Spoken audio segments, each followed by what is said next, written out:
If you're going to win a sim racing championship in a short season with no drop races, you must do two things. First, show up to every race. Second, avoid bad results. That is the formula used to perfection so far by David Third Degree Burns. A veteran of this series, Burns, with a win and results no worse than 5th, has positioned himself for a championship which has eluded him in so many previous campaigns. Will Third Degree continue his assault on the crown, or will the fickle finger of fate point in the direction of Burns like it has so many times before?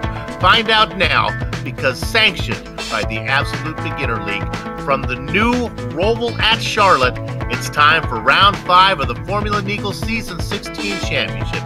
And you can watch all the simulated Dallara Formula 3 action from green flag to victory donuts live as it happens right here on the Global Sim Racing channel via the iRacing Esports Network. Hello and welcome. Way up in the press box to bring you our Words Eye View is yours truly, Bill Soups On, joined by Chris Phoebe. Sean Crackers Ambrose has director duties armed with cameras provided by Dougie Beer. The Charlotte racetrack has been free content for a long time on the iRacing service. So long in fact that iRacing pulled the trigger and recently rescanned this place, including the new Roval configuration. Chris, tell us a little bit about today's venue. Well, Bill, like you mentioned, this is a recently revised version of the Charlotte Roval. Lots of challenging curbs and curves around the banked oval track, as well as through the technically challenging road course section of the track. And we have all sorts of play-by-play action on what it takes to get around this track from our friend Joe.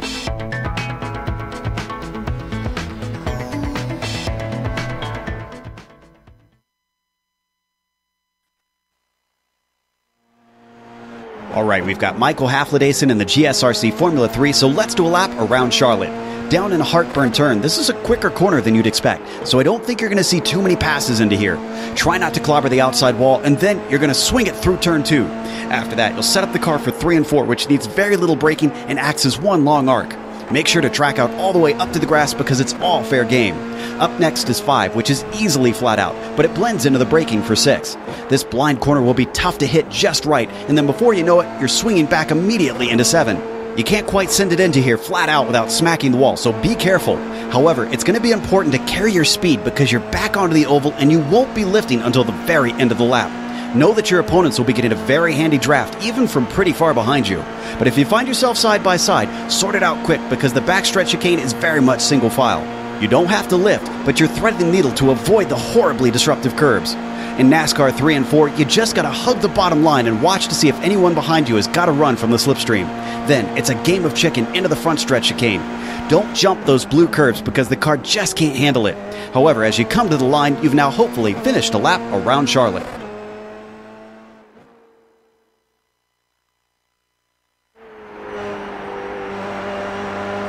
My goodness, does not take long to get around this place. Joe Peak doing what nobody does better, talking and taking us around a racetrack. This time, it's the Roval here at Charlotte. All right, let me try to do as well, taking a lap through the point standings. We'll start with the F1 driver standings. Now, we talked about Burns and what he's been doing in the opening.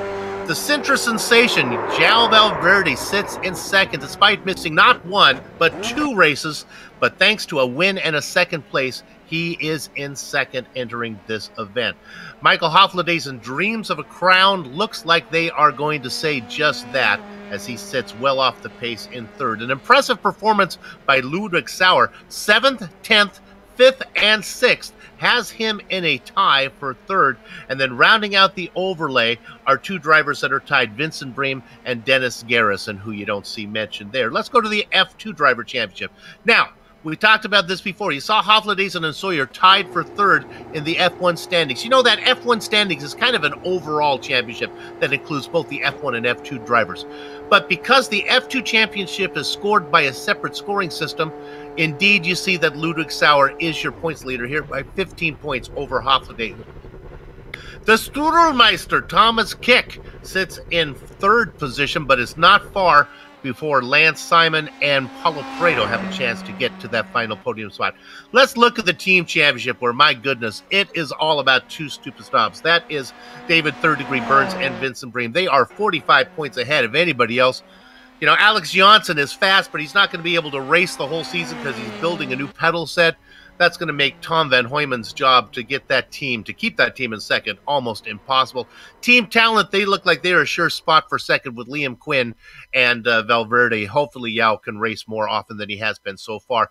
Am Racing Team, that is Michael Hofladezen and the Strudel Michael Thomas Kick. Don't be surprised if you don't see them in second before the season is done. And then there's Virtual Motorsports, who's doing it all solo. Dennis Garrison, he's quick, but really you cannot be successful in a team championship if there is only a team of one. All right, we're always picking up new viewers. We certainly have a new track, so let's go ahead and let Chris talk about the event details. All right, this is the 16th season of this illustrious series, with our 5th round being contested here today of 7 total, with no drops on the season, so every race counts.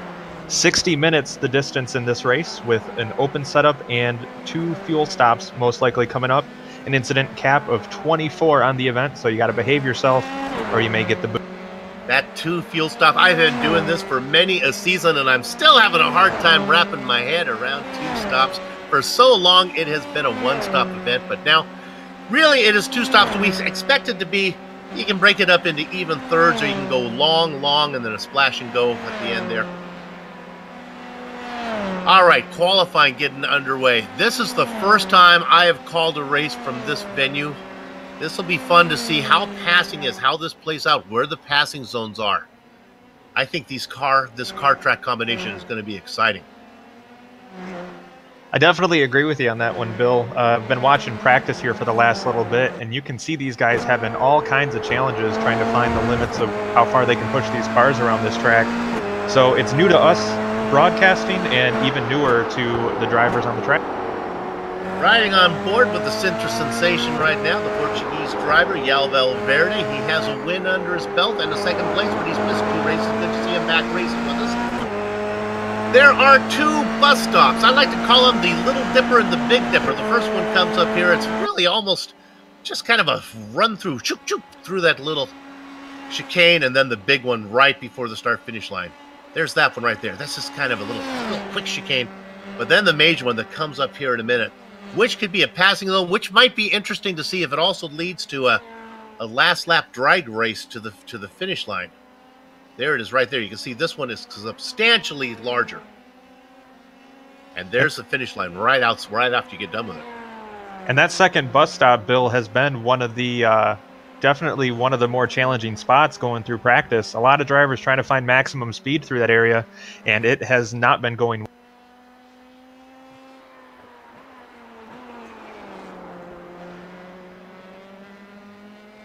No fast repairs here in this series. You break it, you bought it. It's Big Boy Racing. Yeah, it's called the Absolute Beginner League. Don't let that name fool you. That's just because they are friendly to new drivers. They welcome new guys coming in. They'll help you. They'll teach you how to race. You'll get faster. But the top-tier talent is pretty strong. I thought they were just talking about the commentator. Welcome to the GSRC. Chris Foby getting used to being with us here. I'm happy to have him on board. Qualifying is in now. David Burns sits at the top. Vincent Bream just comes across in third. 12 drivers have put in time. There's about another 10 still to go. A healthy field size, but relatively small in comparison to some of the things we've seen here in the past where these grids would be, my goodness, they would top out at 60, 62 if they would allow it. Careful, boys. There's a little bit. That is David Boutellard.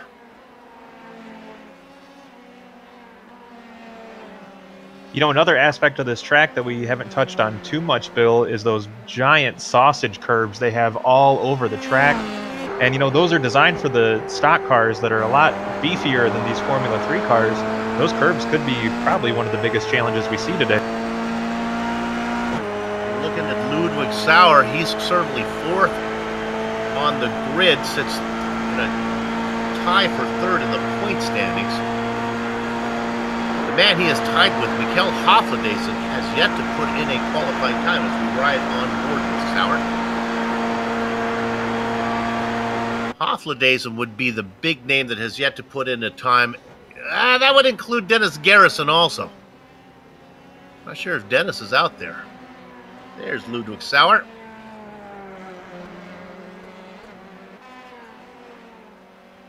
So it looks like Hofladeson on the track now, looking to put in a hot lap. Looks like we're riding along with him, seeing where he'll put down for. Boy, and as I watch this, I can just hear in my headphones the cars spinning and crashing left and right as people continue to try to get used to this track. Now out onto the oval for Hofladeson. That's a fun camera angle right there. Coming up, looking to get to the first chicane. This is a quick one. I think his lap is clean so far. Got to go back to make sure this is actually his hot lap and not his out lap. This might be his out lap. We'll find out here soon enough.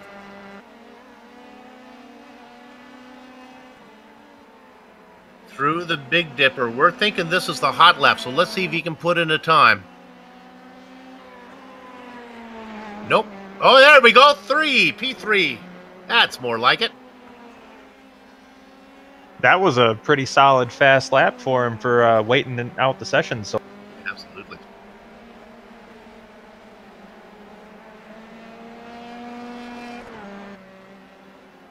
There's David Butlar. So he's already got a lap in that has him ranked 8th. We'll see what he hits when he crosses the line, but looks like he's trying to improve on that, obviously. There's Hofladeson after putting in that lap that got him up to 30. He's going to try to see if he can better that. What is a lap time around here? How about a minute 6 and change? Now, Bill, you're a little more familiar with these cars than I am. Do you think they can sustain a run for a couple laps here, or is it kind of one and done in these cars? No, I think they'll be fine. These tires are don't go away. I guess so, because Hofladeson just went to the top of the chart. There you go. Improved his time by almost a half second even. That's a pretty impressive lap. Boy, and that'll make a big difference here, as he'll have nobody to worry about in front of him. He can race. Hofladeson is fast. Sometimes he's too fast for his own good, and he'll get into the back of somebody. He won't have to worry about that if he can start from the pole. David Third Degree Burns would like to change that right now as he works his way through that chicane, seeing if he can better. Nope, his 106.2 is going to live. Hofladeson put in a 1.6 flat. Now this is David Burns' teammate for Two Stupid Dogs, Vincent Brame. And that's not how that's the racing line you want to take. So you're saying they don't want to go straight into the wall? Yeah, that's for the most part, that's not going to do well for you.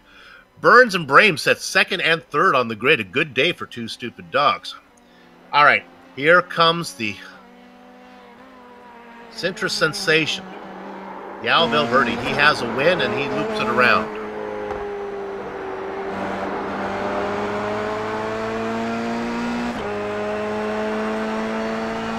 So we're on board with Van Hoyman here. He is sitting right about 6th on the charts, 2.5 off quick time. Racing in his familiar number 77 machine.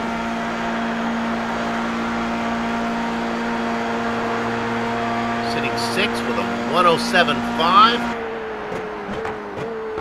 I think this is a clean lap. Let's see if he can better that. Coming across. Nope. Yo, he does move up a spot. Puts in a 107 flat, moves him up into 5th. You know, Bill, I'm seeing all kinds of different approaches to taking the banking around this track. What do you think is going to be the preferred method once we get to racing? Oh, as Van Hoyman goes around. I don't think we're still watching him on the screen, but he just took the front wing off. But anyway, back to what I was saying about the banking. How do you think that's going to be approached come racing? My gut is I don't think it's going to matter. I really think it's going to be the draft. I would not be surprised if people don't defend the inside line, make people take it around the top side.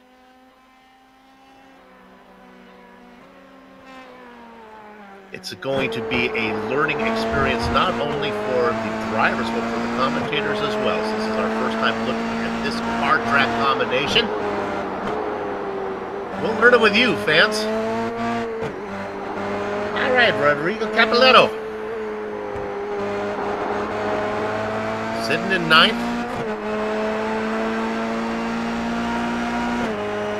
And I don't know if he's going to get this time in here, as I think qualifying is going to run out on him. They might let him finish. Yeah, I believe they're going to get it in. See if he can better his ninth position. Round number 5. It's a short season, only 7, no drop races. Capoletto negotiating that final chicane, gets on a squirt of the gas, gets him to the start-finish line. He'll remain, moves up into 8th position. Finally, Vincent Brame, he is sitting in 3rd. I can't imagine he's going to be able to better that time. Actually, now he is in 4th, as he does not make it to the end.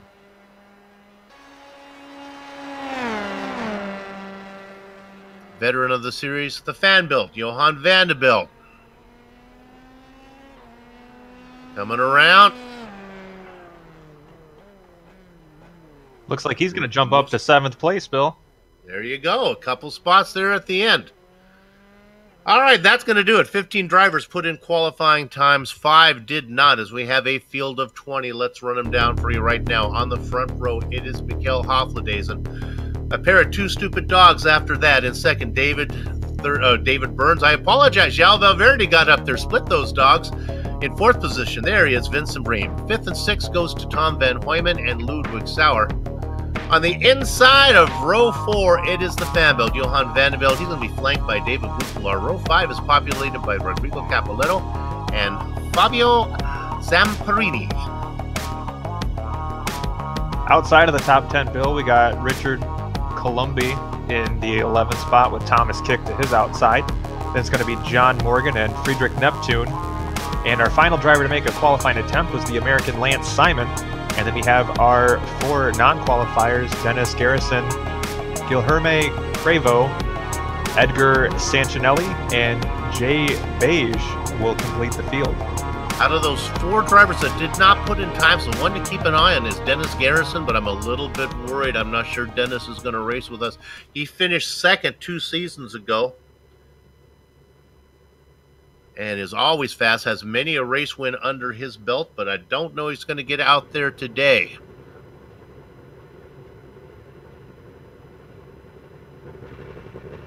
Beautiful day to go racing. We'll talk weather here when things slow down a little bit, but it's going to be pretty. Mikael Hofladezen, coming off one of his best performances of a 2nd place, yet to get a win in Formula Nigel. David Burns has a handful of wins, yet to get a championship. Scanning through the field of drivers, I do not see a former champion or defending champion in the mix today. Makes it wide open for us. You can see the tail end of the driver starting around in the chicane. That should be interesting. I was just about to bring that up to you, Bill. That's going to be an interesting place to start for these European-style standing starts. Already in the chicane, that's going to probably be a bit of a disadvantage for those guys further back in the field, I would think. Gather up the chickens, take cover behind the cows. The horses are out of the barn. And it is the light-colored car of Mikael Hofladezen leading the stampede down into corner number 1. Everybody makes it around smoothly. Burns, Valverde, Bream, and Van Hooyman round out your top 5. Single file.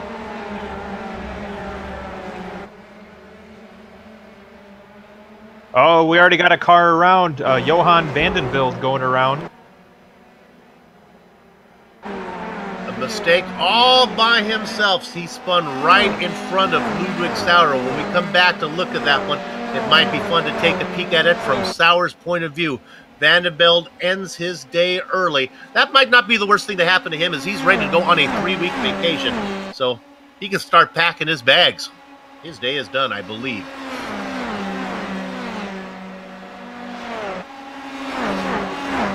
Bit of a bifurcation now between 4th and 5th. The Vincent Bream has opened up a little bit of Tom Van Hoyman. But up front, Burns is really working on the back of Hofladezen. Hofladezen gets credited with leading the first lap here on this car track combination on GSRC. Congratulations. More trouble as Fabio Zamparelli spills the car in front of some traffic. Nobody gets into him. It does cause a little bit of a checkup. Frederick Neptune got into the back of John Morgan as they guys raced for 10th position. Now we ride on the driver in 3rd, Chris, and this is Valverde. He's looking on the back of Burns. Let's see how that plays out now. They come out onto the oval. And as we mentioned, looks like the drafting line through the banked turns of the oval track as Valverde tries to set him up as they head down the back straight towards the first bus stop. I can just report that Richard Colomb spins the car into the wall. So far, the winner of this race has been Charlotte Roval.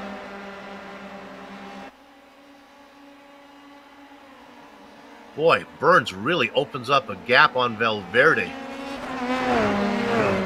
Going offline was Vincent Bream through the chicane. He's going to lose a ton of time. And looks like Van Humen's coming up on his back as well. Hofladezen spins from the lead. He's trying to do a little wide turn right now as he's trying to get the car back out there. He gets it sorted around, I think. Finally gets it going. Going to the replay.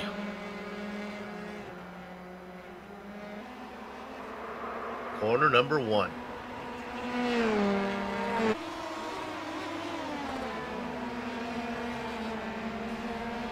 The bad news is he spins. The good news is everybody else is spinning as well. Frederick Neptune puts it in the wall. There are too many accidents. We would just be doing replays left and right. I'm telling you, they are spinning off faster than I can count them. Well, you know, Bill, I've called a fair number of demolition derbies in my day, but not very many of them have been these style of cars, and it looks like that's kind of what we're looking at. All right, now here comes Boutellard out of the pits. He comes out in front of our leader, David Third Degree Burns. Now, not sure if Boutellard is just doing his splash and go early or if he's in there for repairs because of an incident. He is still on the lead lap. Yeah, no quick repairs in this one, I believe was the call. So these pit stops could be a little bit lengthy. I mean, we have an hour-long race to deal with here, but those quick repairs can still add up. All right, now we got a little bit of racing we can show you here. This is John Morgan. Oh, no, and spinning his Hofladezen again. And this time, he puts himself over a barrel as he backs into it. Wallets the wall with a wallop. He was the 18 car there for a second. Yes, he was indeed. The 81 was upside down. Well, his day is done.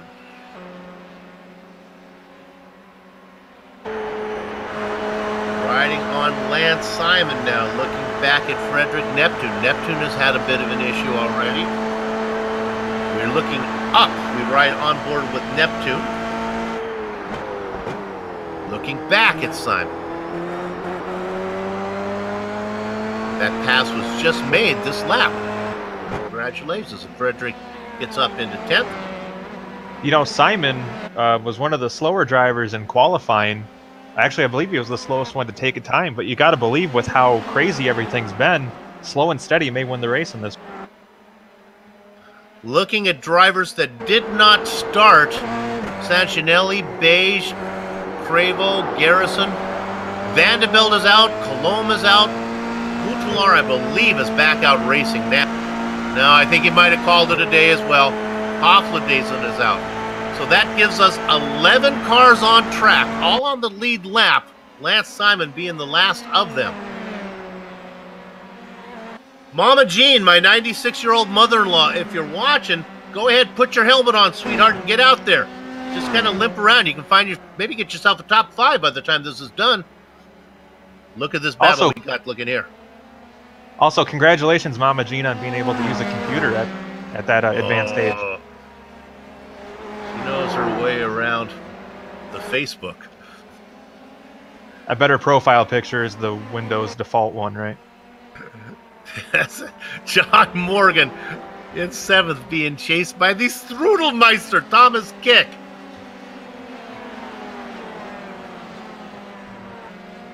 This is one of the best battles out there. Let's go ahead and see if we can actually see maybe a pass on the track between two cars that don't make a mistake. I don't know if we've yet to see one.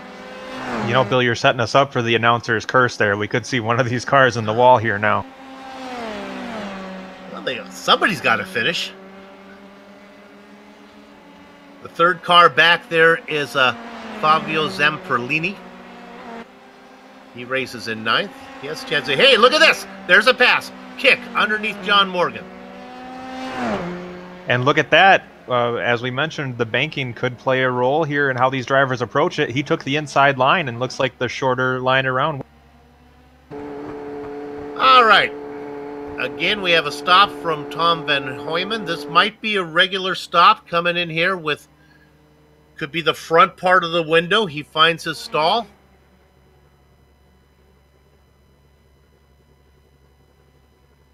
Goes up. He looks like he's going to take tires. We'll see if this is a normal quick stop or if he's getting repairs done. Yep. There was repairs to be done. That's why he's been in there so long. Oh, that's got to be so frustrating just sitting there hearing the cars getting ready to come back around. David Burns coming across the lot, completing lap number 7, working lap number 8. Of course, the lap numbers don't matter. This is a timed race. We're going for an hour. 3 seconds up on Yal Valverde. Now, Valverde is quick. And what that has done, that makes Burns only, it's a 3-second gap. It seems comfortable, but one little mistake. And the Sintra sensation, Yal Valverde, will be right there. And that's the biggest thing here, Bill. These guys have been all over the place as far as keeping the cars pointed in the right direction.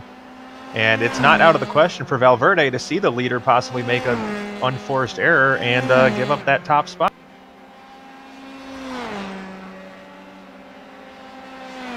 Let's talk about a guy who's having a really good race. Let's go to 4th position. Haven't given him much love. Rodrigo Capelito. My goodness. He's been clean. He's been safe. Maybe not the fastest car out there right now, but he's found himself inside the top 5, up 5 spots. And that's going to be the biggest thing in a race like this, is keeping your nose clean and just keeping it pointed straight. I mean, that very well could get you a podium finish. Now, you can see the interval. In fact, we can bring up the intervals of Sawyer. Sawyer is chopping it off pretty darn quick. It was 3 seconds when I brought to this. Now it is down to 2.7. So we'll keep an eye on Ludwig Sawyer. Great opportunity for Sawyer. He was tied with Hofladezen in the points in the F1 standings. Hofladezen had his issues, so that's going to help him there. And, of course, he was winning in the F2 championship, so this is going to be a good day for Sawyer. Capoletto must have been listening to the broadcast, because as soon as I mentioned that Sawyer was gaining on him, Capoletto picks it up now, gets it up to 3.5 almost. Well, I mean, if I was out there racing, I couldn't think of a more soothing voice I'd want in my ear than yours, Bill. That's it.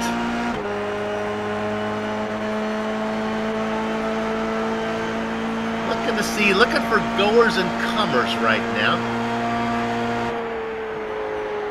There you can see that's Sawyer looking up. Can he see his target? He's up there. Seeing my target notoriously makes me go slower.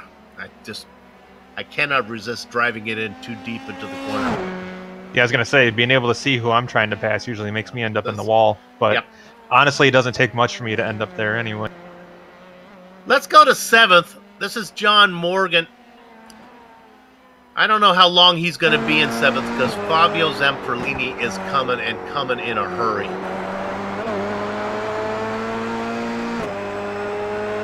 Morgan gridded in 13th. That interval now down to under a second.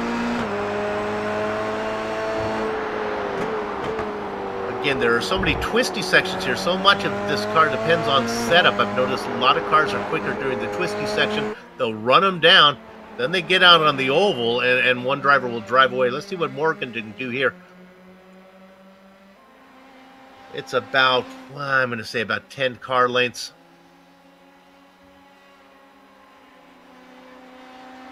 Morgan holding his own. Yeah, the setup here definitely has to be more of a compromise than anything with the high banked oval section of the track. Oh. And then the inside. Out of the chicane. Zamperlini was just so fast. Let's see if he's good out of this one as well. Yeah, he's got him if he wants him. He looks to the inside. Careful, boys. Morgan gives him room. And that's about as textbook of a pass as you're going to find going into that first turn. If you can get a good run off the end of the chicane, I mean, turn 1's yours for the taking. Oh, I heard something big. Let's see if I can find it. Vincent Bream from 3rd position puts it in the wall out of the first bus stop. Ouch!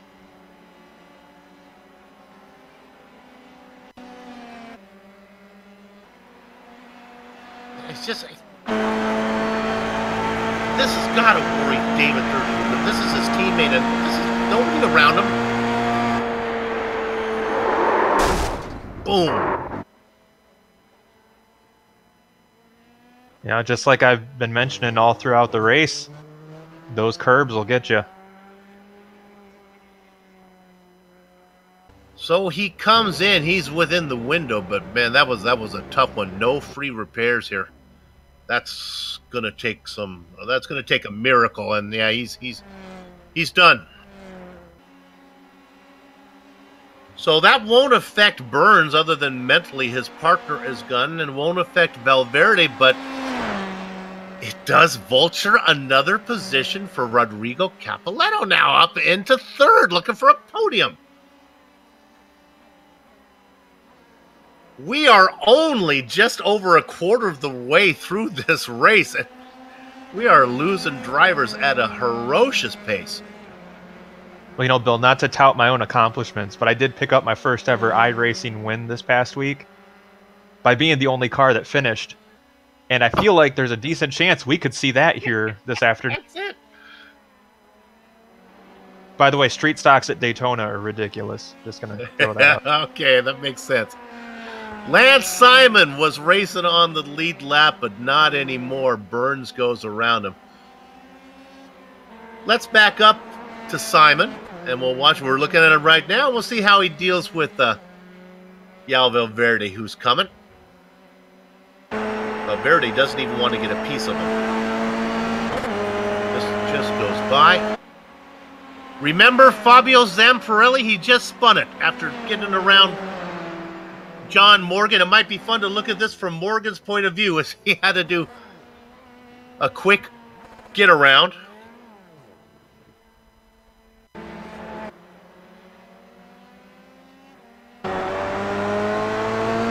here's Morgan.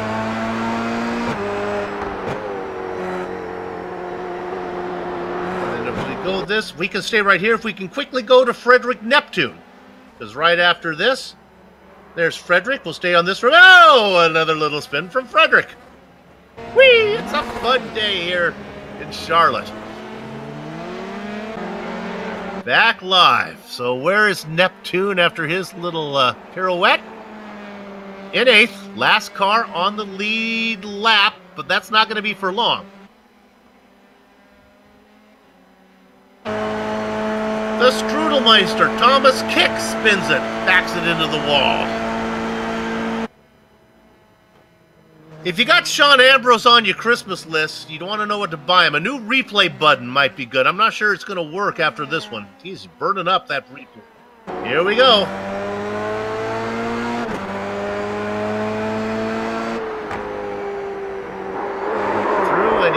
going to get a little bit of wall here as he backs it in. Again, takes Mama Jean a little while to get on her helmet and get everything set up, but should be coming soon. 6 cars on the lead lap.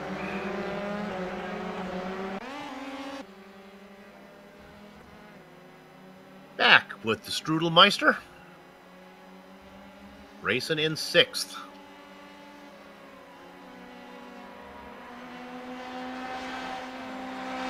Burns was able to get around Neptune and Zamperlini now. Those guys are all a lap down. And I'm telling you, Dave has got to be careful because Valverde is back there 3 seconds back. And, you know, he's kept that gap pretty consistent throughout the race. So you got to wonder if maybe they're maybe on different pit strategies, or there's a whole laundry list of reasons he could be hanging with them and not really trying to push the issue. But 3 seconds that's all that really matters. Burns, that is enough where Burns will have to race hard and puts him in jeopardy of making a mistake. Although Dave, I've talked to him before, and David says even when I have it out in front like this, I always race 99, 98% because I don't want to lose my rhythm. So I'm not sure if he really ever gets off the gas.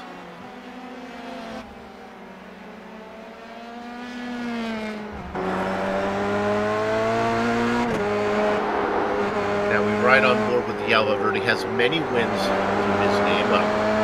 Several. One this season, in fact.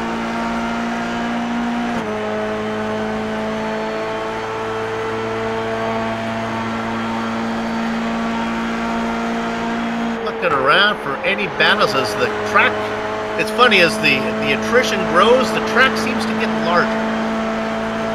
Best cars out there. You know, we didn't take a look at the weather as things have calmed down a little bit. Let's pop that up, and maybe that's why everybody's having trouble.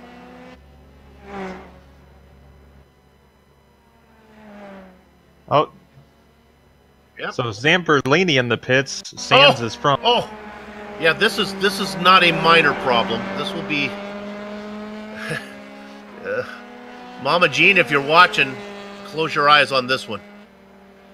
Through the chicane. This little chicane has been the Achilles heel. This one is brutal. Ouch. So we lose another driver.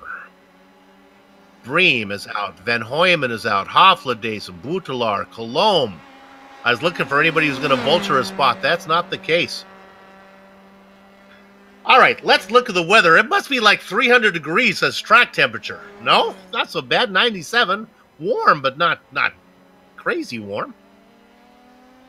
Nah, balmy 85 degrees in Charlotte, North Carolina right now. Frederick Neptune, as we speak, bounces it off the curb. He's into the Charlotte Alfalfa. He's trying to get the car rolling. He negotiates his way back out onto the track. Not sure if he got anything. Again, it's not the track, it's the curbing that is getting these guys. And he brings it into pit lane. Here we go.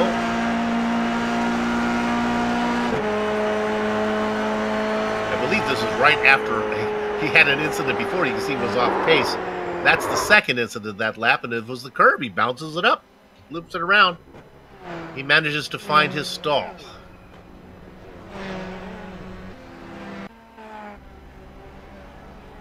So there is Neptune. Gets a new wing. And we'll see if we get Neptune back out there to do a few more orbits around this track. Does João Valverde have any chance of catching Burns? Well, now that gap was 3 seconds. Now it's almost 5. Wouldn't be surprised if Valverde made a mistake somewhere. I mean, gosh, even at this point, you know, a small mistake still probably isn't going to hurt you too bad with how few cars we have available. It may hurt him on his goal to get the win, but at this point, this race seems more like survival than anything. There's Valverde. Now, there is a driver who's starting to make some ground, and that is Ludwig Sawyer. He is back. As I say that, he loses. He comes and goes. He had it down to 2 seconds. It's now a 3-second gap between Sawyer and Capoletto. I think if Ludwig can just put in some consistent lap times, he's got a chance of catching Rodrigo.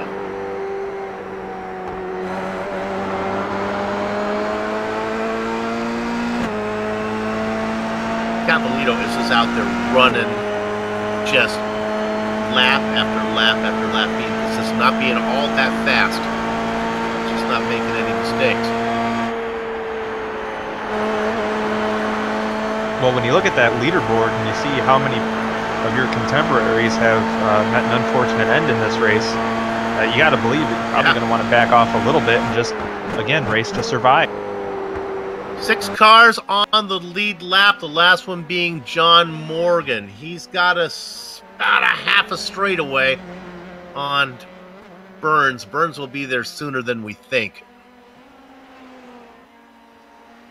Racing in 6th, up 7 spots. Again, not sure if he actually passed anybody on the track. He might have. I think we might have seen Morgan actually make a pass. He negotiates this final chicane. Burns' lap times are 1:06. John Morgan about 1:04 seconds behind Burns. Do the math. Burns about 2 seconds back.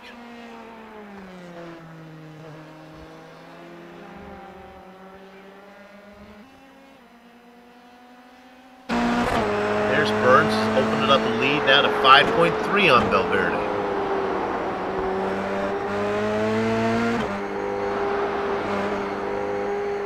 Well, you did say that Burns is one of those guys. Oh, Capoletto spins from 3rd position. He's going to give the spot to Sawyer. Sorry to interrupt you there. There he is. Sawyer was pressuring me. He was about 2.5 seconds back, continuing to make Capoletto race the best he could. We talked about him being clean.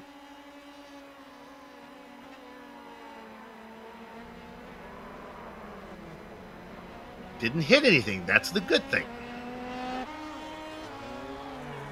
No, it looks like he just got it spun back around and kept going. He did give up the 3rd position, but for some of the hits we've seen in this race, a little spin like that probably won't hurt you too bad in the long run.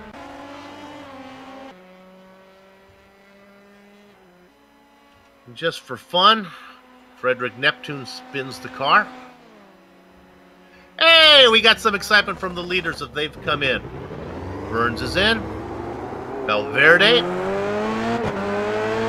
Got pretty dicey there on the way out of pit road. The 2 leaders almost collecting each other. Valverde spins the car coming out of pit lane, but he gets it going straight. Almost took it around.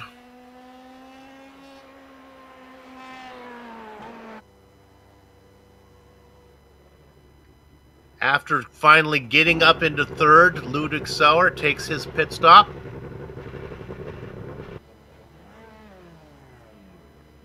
Are they doing some repairs on that one? He sat there for a minute up in the air. Another new wing.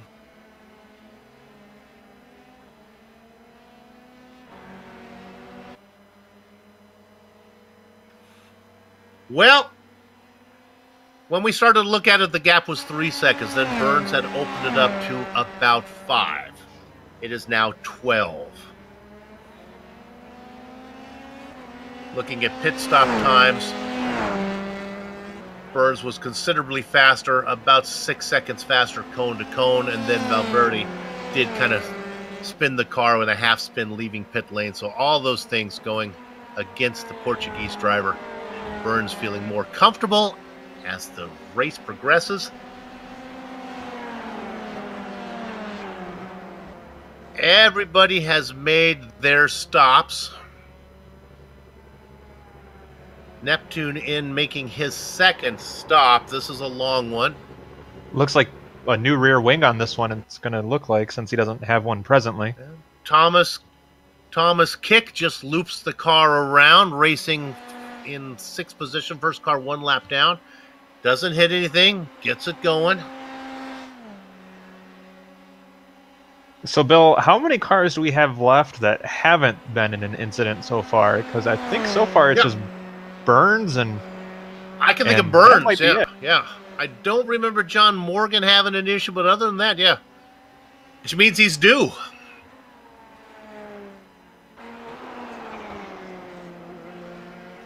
And there's Capoletto. Capoletto was in 3rd until he made a mistake, and that allowed Sawyer to get him.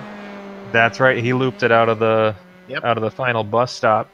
What about Lance Simon back there 1 lap down? I think he's had a pretty quiet but consistent race.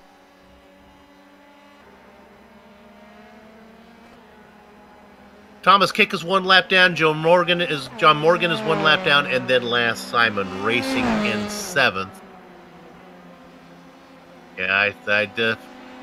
For all you Cincinnati Red fans out there, I did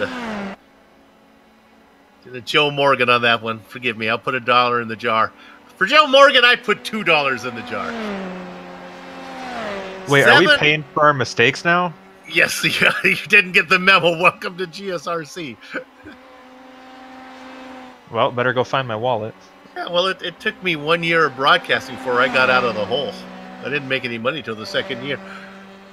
Boy, Frederick Neptune. Can we go to Neptune? He's just having an adventure. Let's get a replay on him. This is just. Here we go. Honestly, here he is in the pits. It doesn't take him long till he comes out of the pits and he loops it. Let's stay on him for a bit. Let's get a little bit of racing here from Frederick. We don't get to see him much. Let's learn how you get out of pit lane. There you go. Now, I'm not sure where the incident is going to happen, but we'll stay on it a bit. He's out there swimming.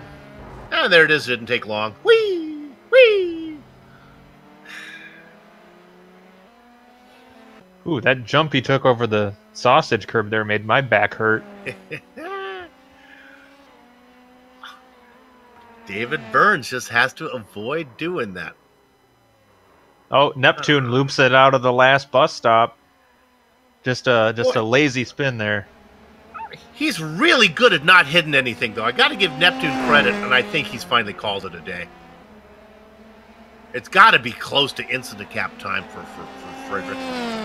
In fact, he blinked away. Maybe did he go back to his pit stall? No, he's called it. Yeah, he's parked in the pit stall. I think he's calling it a day at this point. I don't blame him. The way the attrition is, you just keep rolling out there as long as you keep the car going. He's 6 laps down, but it's got to be frustrating when you just can't get a lap done. All right, we're going to take a run through the field, and it's not going to take long. Hey, Chris, let's go ahead and alternate this. I'll take one, you take the next guy. David Burns is our leader. He is 12.5 seconds up on the man who is chasing him. And Chris, who is that? Well, that would be Yao Valverde, the spiciest name on the circuit.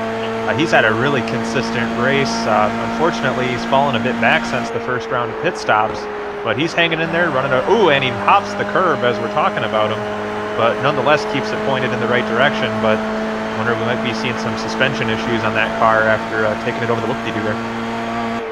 In 3rd, it is the leader in the F2 Championship, and he sits 3rd in the overall point standings. Of course, I'm talking about car number 13, Ludwig Sauer. He's all by himself, 35 seconds before he gets to Valverde. But there is the guy back in 4th that he just got around, Chris. Well, Rodrigo Capoletto, he's had some issues earlier on in this event, and he's almost a minute behind last car on the lead lap, but he's hanging in there and not too far away from striking at a podium position. Fortunately, I think he's as safe. I don't think maybe he can finish on the lead lap. That would be nice. We drop back to 5th position. First car 1 lap down. He qualified in 12th, up 5 positions. This is the Strudelmeister himself, Thomas Kick. behind him, Chris. And we got John Morgan hanging in there too, one of the drivers we featured, able to make a pass on track without any incidents. He's hanging in there and running a second car 1 lap down. And then the last car, I think, on the track right now, as we only get to 7th, that is Lance Simon. Behind him was Frederick Neptune. He's called it a day. Everybody else is done.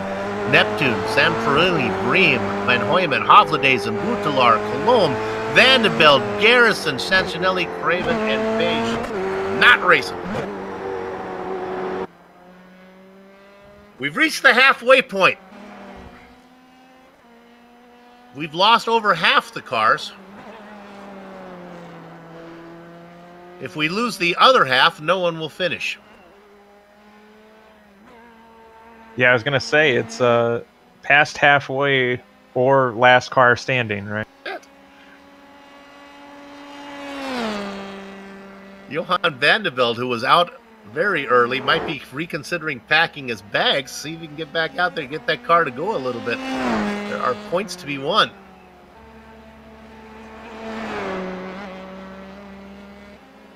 I do have my book of Broadway show tunes here that I can break into if we need to. So don't worry, fans. You will be entertained either by the racing or by the vocal stylings of Soup.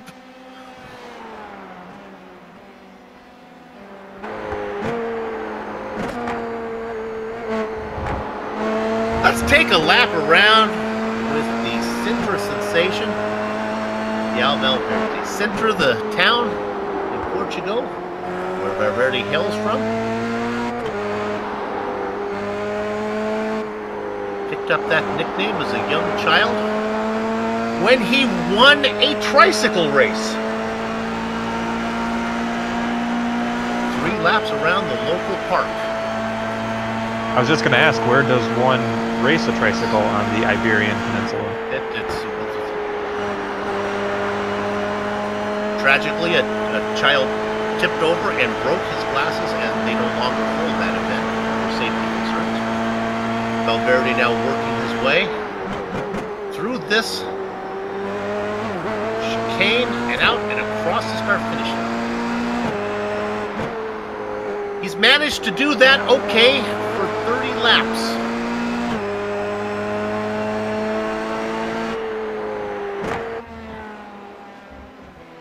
The interval, you know, to Burns now, 13 seconds.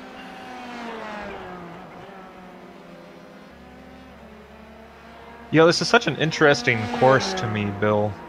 You have it's not so much a finesse track. It just seems like you're fighting the track as much as you're fighting your competitors.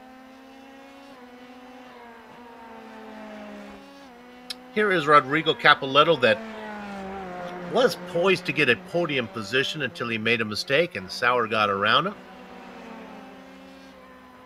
Just a touch over 3 seconds behind Ludwig. Has no pressure back from the Strudelmeister. Kick has gone a lap down in 5th.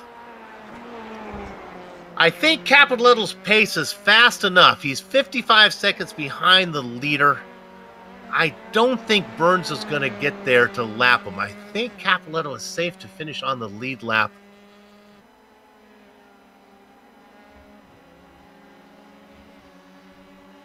Especially since Burns is not going to be looking to hot lap so much.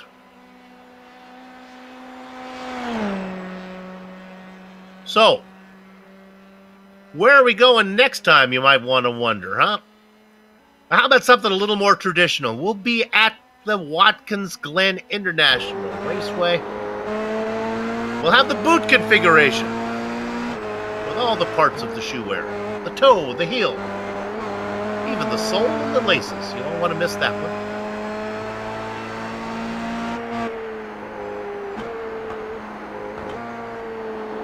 So, Bill, these guys do still have another pit stop to make, if I am correct. Yes, they definitely do, unless they call the race due to lack of excitement. Well, they have you and I on the call, so there's no way that's going to happen. I'm telling you, we're holding our viewers because they have hopes of, man, you haven't missed anything unless you don't want to miss me singing I Feel Pretty. That's literally half the reason I signed up with GSRC. Here you go. David, third-degree burns. Look at that interval. 14 seconds between him and Yao Valverde. Going to be a good points day for Valverde. And, of course, there's a team championship as well. So Burns is out there. This is important because his teammate Vincent Bream in Two Stupid Dogs is going to look like he's going to get 10th position.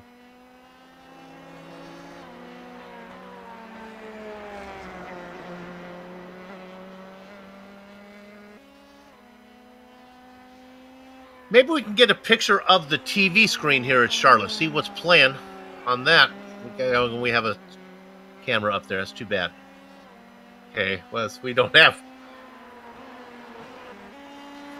This Sunday is Walking Dead. Oh, the season is over, so I thought I'd see if I'll tune in and get a Walking Dead show going. Guess that means you're the waiting dead until the season's over. That's it. Hey, we got two cars that are close together on the track. Let's go to fifth position. Thomas Kick. He's about to be passed by Yao Valverde. It's not for position. I mean, at this point, it's all we got, so yeah, we'll talk about it. Page 17 of the GSRC Commentator's Handbook says, don't denigrate the product. It's a great show. I know you're having a good time. Listen to Chris Foley and Bill Soups on Bill, as we have 7 cars out on track right now.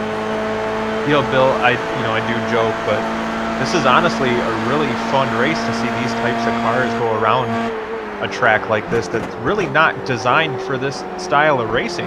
Right. I say bring them back. I say they won't like it. The drivers won't like it, but I say bring it back and let's learn from our mistakes and try it one more time next season.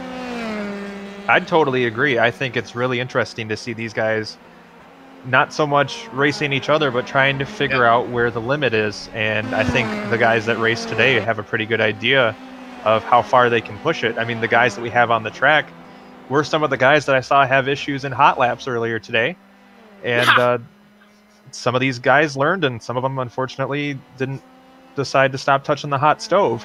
I agree. Let's reward Lance Simon and John Morgan and Thomas Kick for staying out there and racing. Let's bring it back here. Obviously, they know how to get to the end.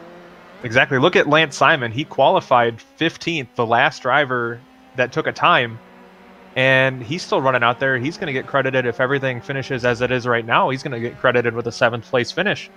I mean, to finish first, you must first finish, and he's taken that to heart, and he's ran a consistent race, very smooth. You know, we haven't had to talk about him spinning at all.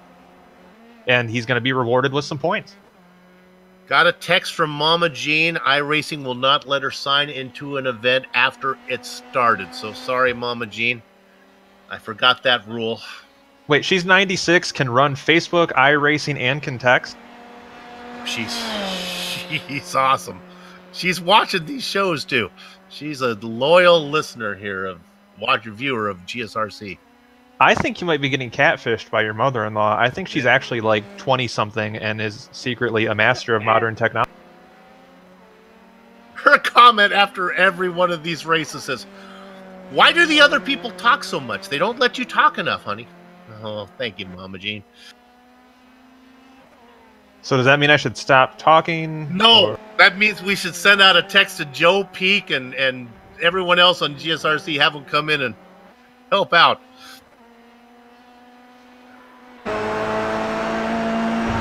Sauer in 3rd position. He's got Lance Simon in front of him here. He'll be running him down pretty soon.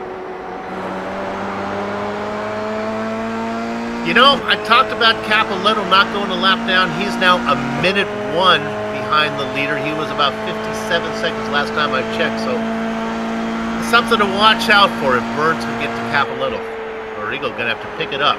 You know, when I was doing my research on this course before we started today, one thing that I saw pretty much universally mentioned, again going back to the curbs that I've been talking about pretty much the whole race, but that sausage curb out of the first bus stop I've been told if you clip that, there's a really good chance it's going to screw up the suspension geometry on whatever you're driving.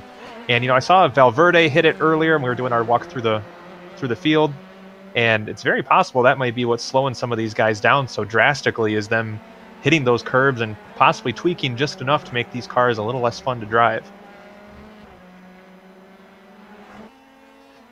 If this race is leaving you hungry for excitement, well, I got the recipe for you. Stick around, because coming up just a few minutes after this event is done, right here on the iRacing Esports Network, is GSRC's coverage of the Weekend Warriors. Now, that's going to be packed full of excitement.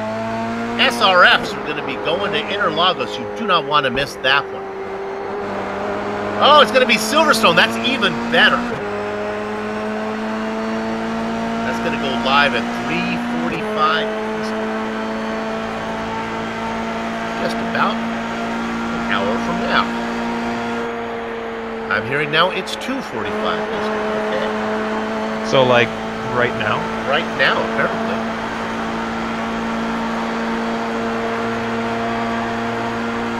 But don't go anywhere. No, wait a minute now. Wait,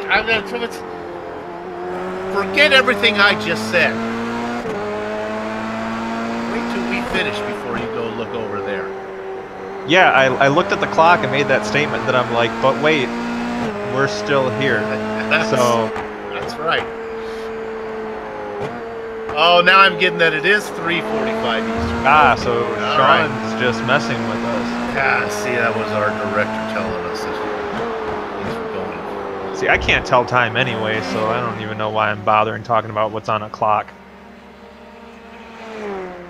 David Burns out there. He can see Capoletto now. Capoletto's really hoping to stay on the lead lap. He's now 1:03 behind Burns with lap times of 1:06. 17 minutes of racing to go. Got bad news for all the friends and family of Rodrigo Capoletto. He is not going to finish on the lead lap unless Burns gets struck by lightning.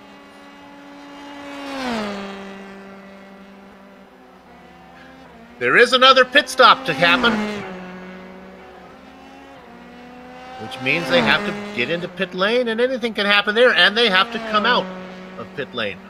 If I were these guys, I would not be changing tires. Hopefully they don't want to, although they do cool off when you're in there. Maybe changing tires, maybe it's better to have new tires than old tires that have cooled off during pit lane.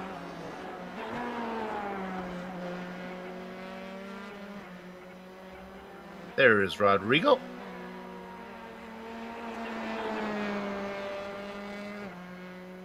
Take a quick look at his paint scheme, see if he has anything on there. No, he's going the sponsorless.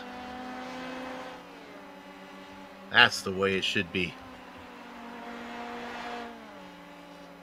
You know, unless you want to get paid by a sponsor. I'm a salesman for a living, so I look at the blank side pods and I'm thinking dollar signs. Yep.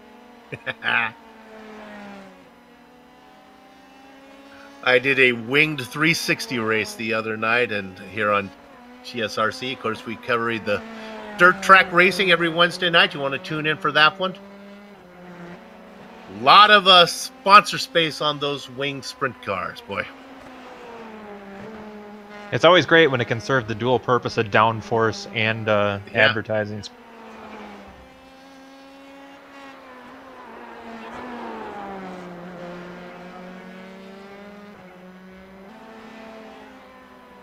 Valverde just starting to pick it up a bit. I think maybe he's trying to put in some quick times as he heads pit side. Yeah, I think he just knows he has a 40-second gap back to Ludwig Sauer. As long as he doesn't put it in the wall, he's in pretty good shape.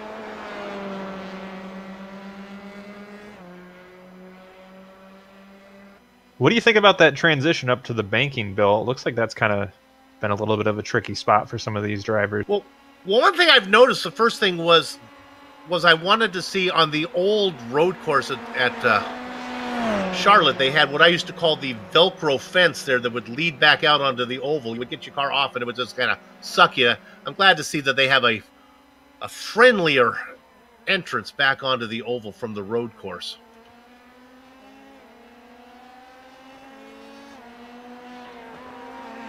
Burns now within yelling distance of Capoletto to get Rodrigo a lap down.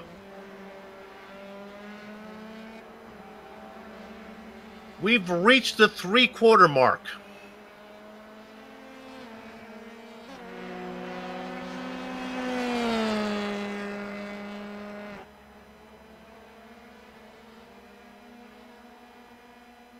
Charlotte, of course, in North Carolina, stock car country.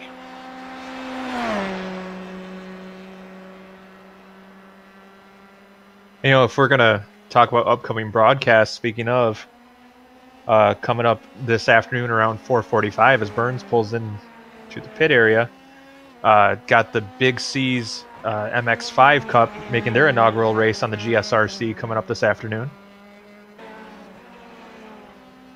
Just plugging it since I'll be there calling it anyway. That'll be fun.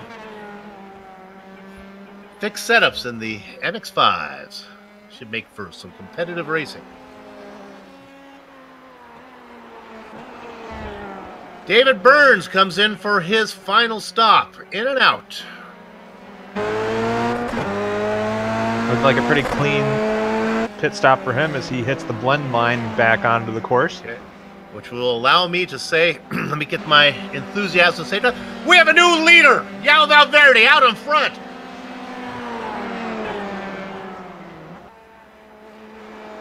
There we go.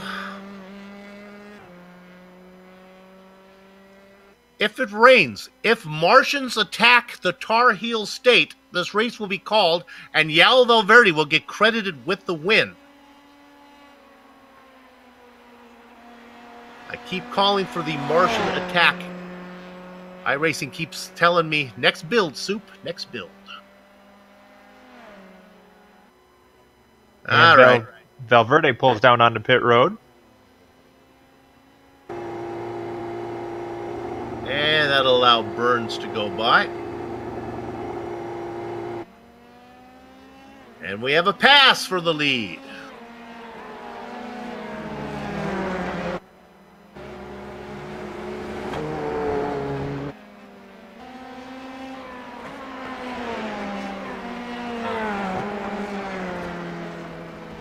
We'll look here at Capoletto, who made his pit stop. It wasn't so much what happened during the pit stop. It was coming around, had a little bit of a spin.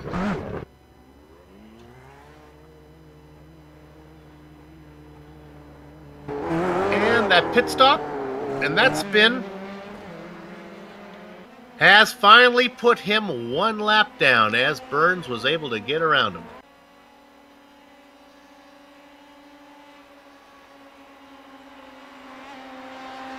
Capoletto in fourth.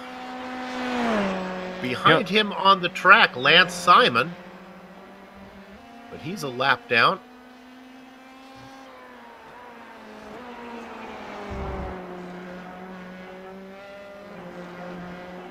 So Ludwig Sauer up into the third spot. I believe he's actually been there for a little bit. But he still has a pit stop left to go, Bill. Yeah, even though he hasn't made his final pit stop, he still was not able to get the lead. Simon comes into the pits. Racing in seventh, 3 laps down. He's got 23 laps on the car behind him of Frederick Neptune.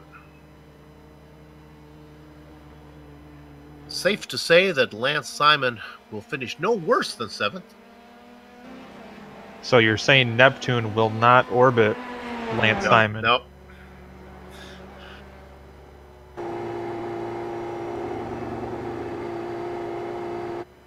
All right, here's how you make a pit stop. Ludwig Sauer comes in, hits his box. Car goes up on the jacks.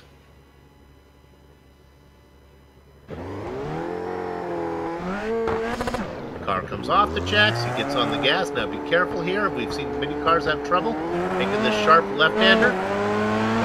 No problem.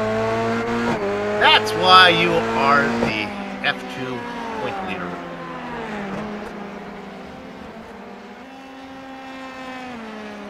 So it looks like just our 3 guys on the podium left on the lead lap. Am I seeing that correct? That would be it.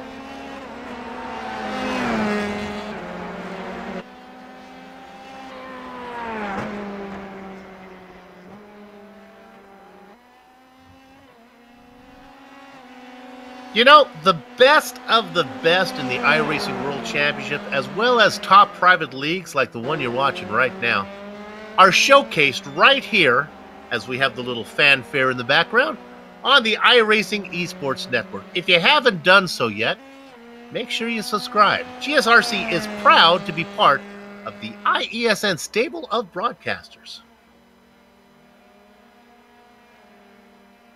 You know, that IESN network deal must be about the best sales pitch for iRacing there is. You know, as a race fan, I was going through the winter and fiending for some racing quality, and sitting here watching these guys like we're doing today. That's what got me to open up the wallet and pick up iRacing.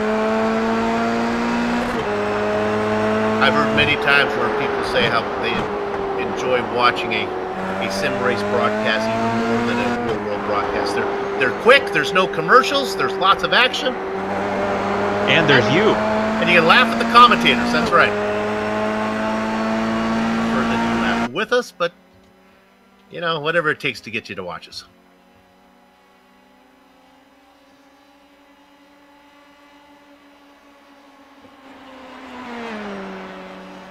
Looking here, we got Ludwig Sauer and Capoletto in a battle. Now, what has happened to Sauer? Well,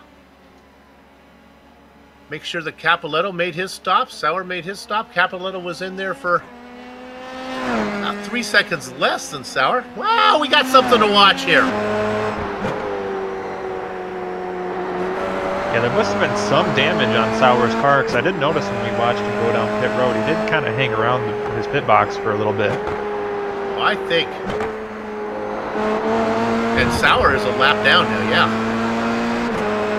So we missed something there. Not surprising with so many cars to keep track of that sometimes stuff gets away from us. Sauer is about to be overtaken, though. So, friends and family, the fan club of Rodrigo Capoletto, stand up and cheer. He's about to get a podium.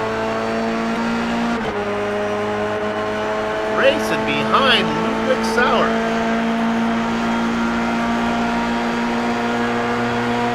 He's coming. 3 car lengths back, 4 car lengths back. Sauer gets a great run out of the chicane. Opens up the lead down. Rodrigo Capoletto trying to close the gap like David Letterman's dentist. Interval about 0.8 of a second.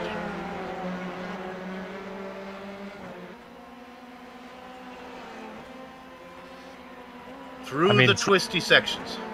Sauer's pulling away a little bit, but I mean, they're occupying the same screen space here as we watch the battle, so it's going to be a tight one here as we have closing in on 5 minutes left to run in this. Plenty of time for Capoletto to get there. Sauer has picked it up a bit. Back out onto the oval. Up onto the banking. Capoletto probably can just get a sniff of the toe from where he is. 0.7 of a second back. Sauer hits that chicane perfectly. Opens up 0.3 of a second on his rival.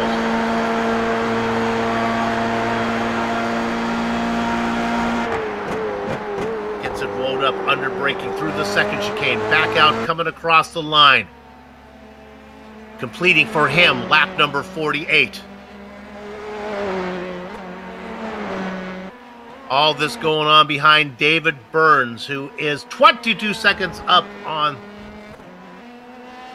Yao Verde. You know, but as we've seen throughout this race, this is one of those don't turn away until the last minute types of events, because there's been so much going on and so many crazy incidences that we've had throughout this one that really a 22-second gap, you got to wonder if even that is a safe distance. If David Burns doesn't get this win, I will eat this roll of duct tape that's sitting on my desk here. This is... Should I ask why talking you about the duct tape on your desk? I don't go anywhere without duct tape, Fiddle. You never know when you might get, shot or need to make a kite. Duct tape. It'll do anything.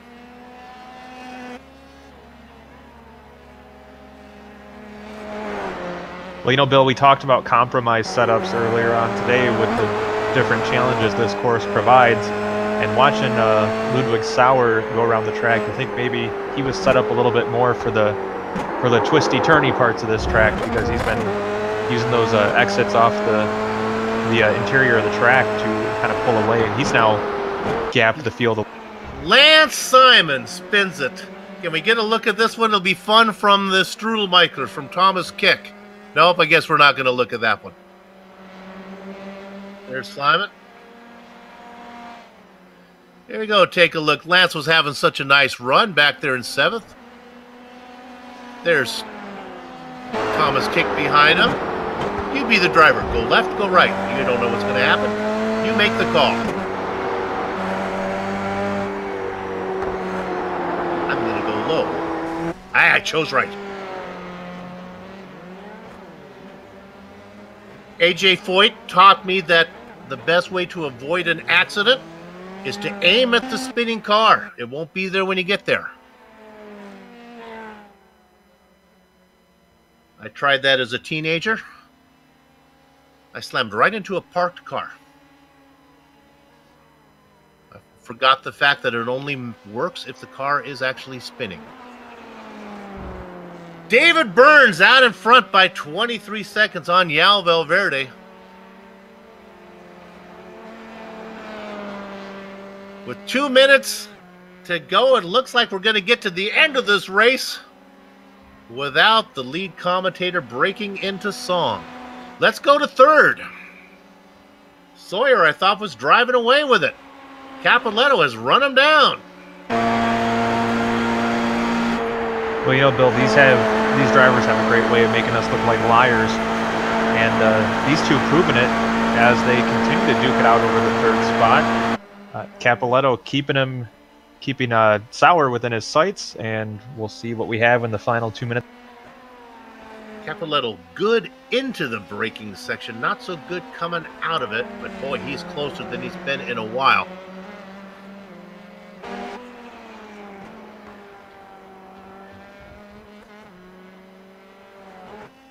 Burns working his way around the penultimate lap.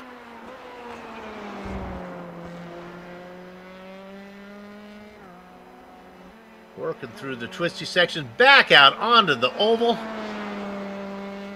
A couple chicanes, and then he'll see the flag that has no pigment.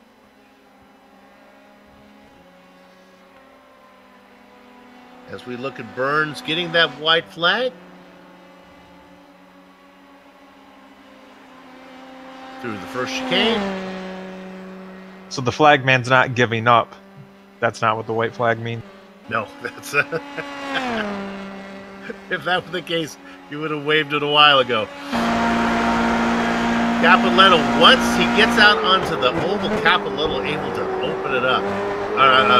Sauer able to open it up on Capoletto. They see the white flag. They're a lap behind.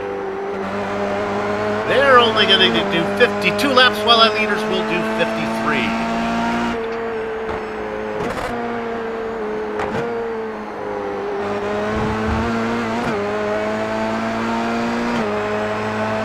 Lance Simon has called it a day. He will not finish on the track. 6 cars will get to the end. John Morgan, the last car racing.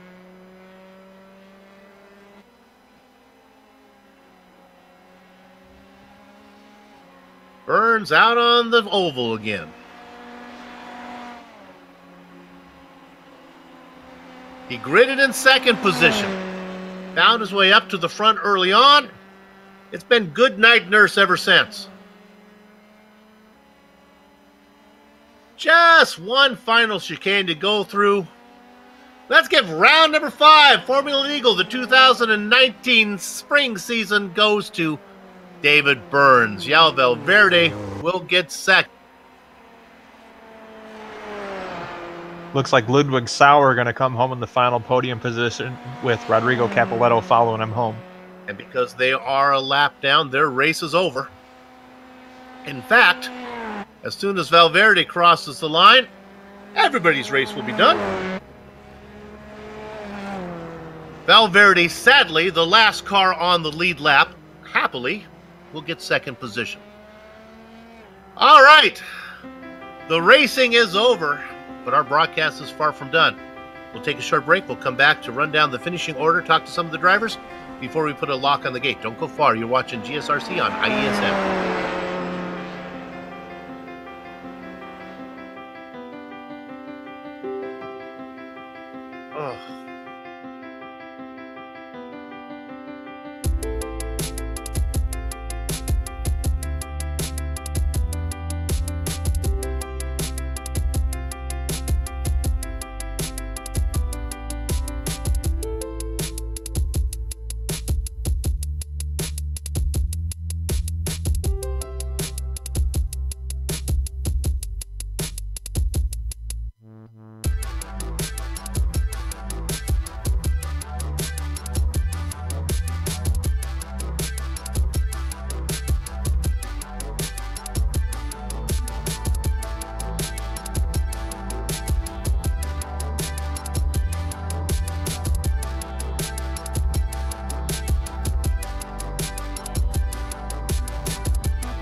Streaming cyberspace into your place on the iRacing Esports Network. This is the Globalson Racing Channel's coverage of the Formula Eagle 2019 Spring Season Championship, round number 5 here from Charlotte Roval.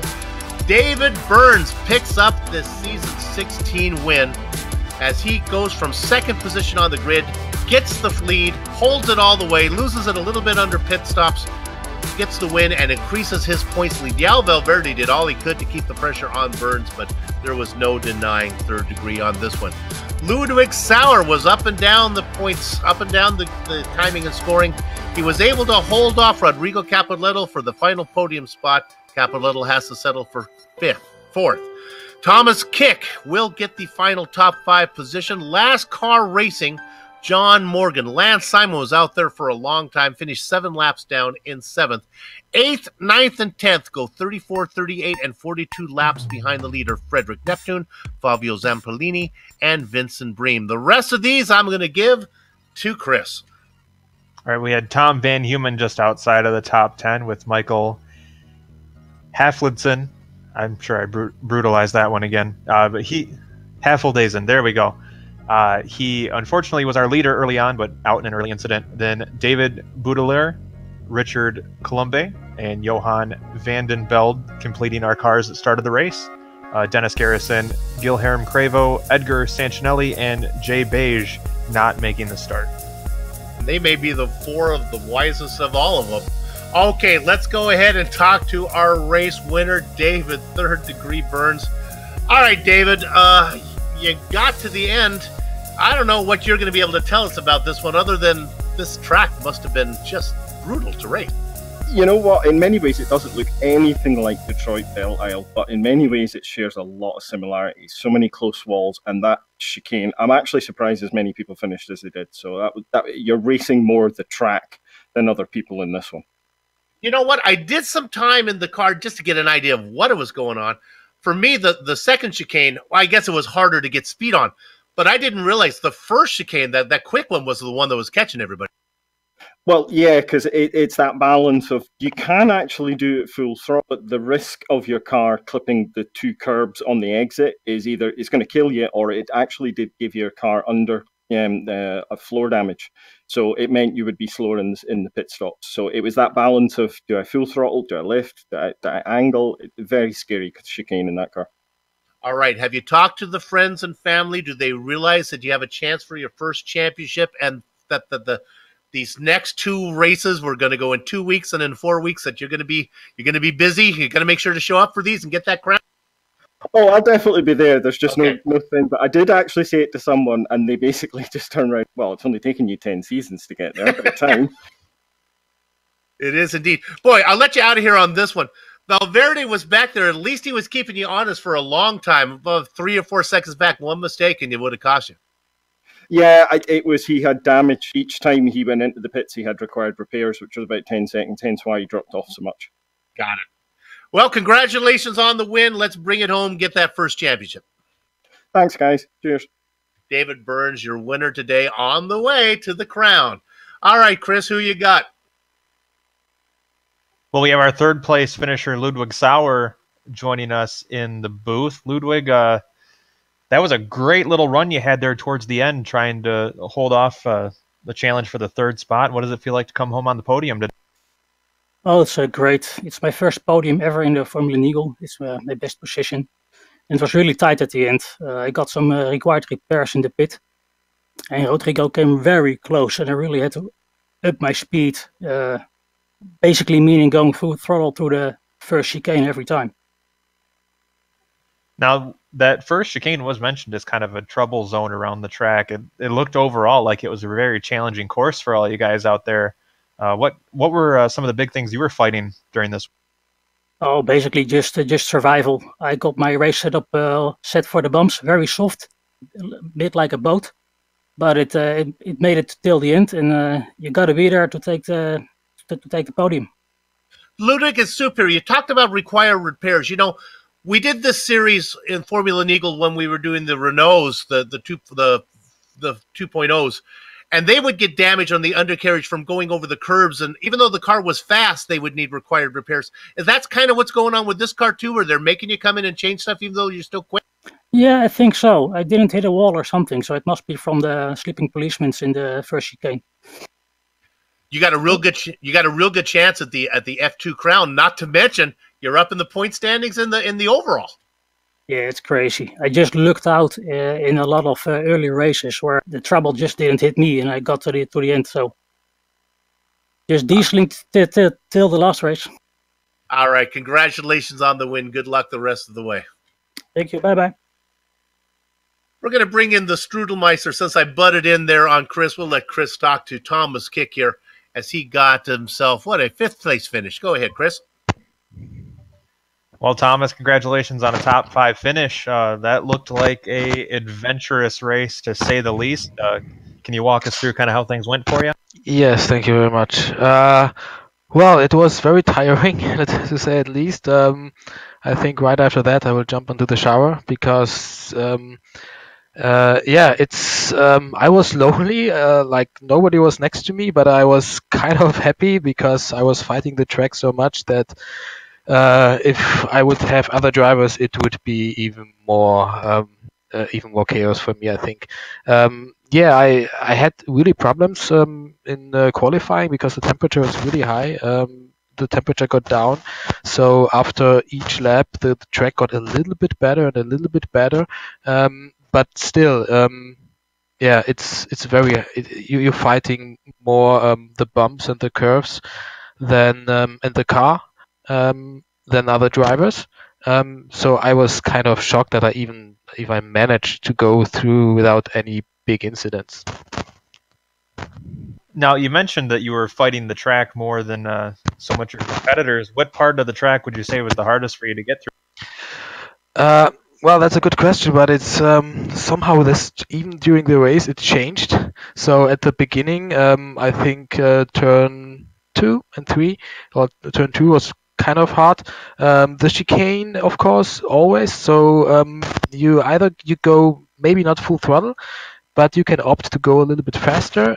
You will probably 1 out of 10 you will have a little bit trouble, so it's kind of a gamble. And I decided to take it slower through the chicane, like the whole race. I did not go full throttle, and it was okay. So the moment you don't go full through the chicane, it's actually kind of easy.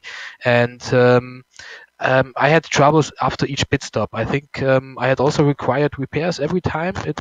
Even though I didn't have like big incidents, but you have required repairs. The tires cool down, and even like the slight change between the track and the car will get you in another. You have to get another rhythm. And I think I spun it 2 times, and every time it was right after the pit stop. So that was more of the trouble. To adjust to the track as it changed. So it's hard to say. Like every corner was more or less on the limit, but yeah, that was the most problem for me.